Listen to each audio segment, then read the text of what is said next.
Hi, I'm Dwight. I'm the set designer.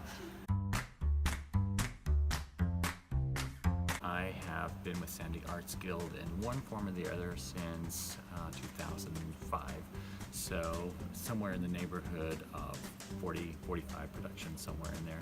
So one of the things that was really interesting with this show, which we don't normally do with our plays, is this show has to rotate. And since we don't have a turntable stage, we have to put everything on wheels. So this whole set comes apart, turns around so that you can see the back, and then it turns around one more time. So we get a revolving set without having a circular revolving stage, which was kind of fun. It was also one of the major requirements for the show is, okay, how are we going to take a two-story building and turn it around 2 times? So it was also very interesting to work through that process and make it work.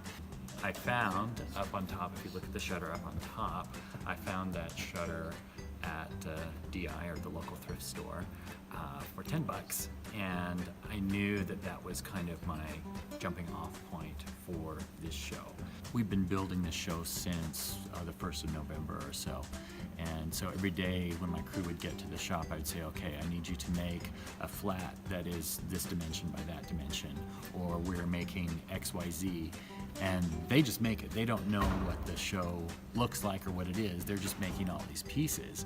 And so when it finally comes together, they're like, oh, well that's, I made this funny little thing and that's where that goes and that looks really cool, or I'm so excited about that. Since we're in community theater, we don't have an unlimited budget. So one thing that you wouldn't necessarily know, unless I tell you, is that this show is made up of many pieces from previous shows. So I went through and counted, and we have 9 shows represented on stage. All these pieces that we have reused in one form or another and have been repainted or repurposed in some way so that they fit in with the current production. One of the things which I hope our audiences will see is something that I've often said many times, and that is that the difference between our show and a true Broadway show is the size of the budget. The talent is unparalleled, and what we do with the budget that we have will blow you away.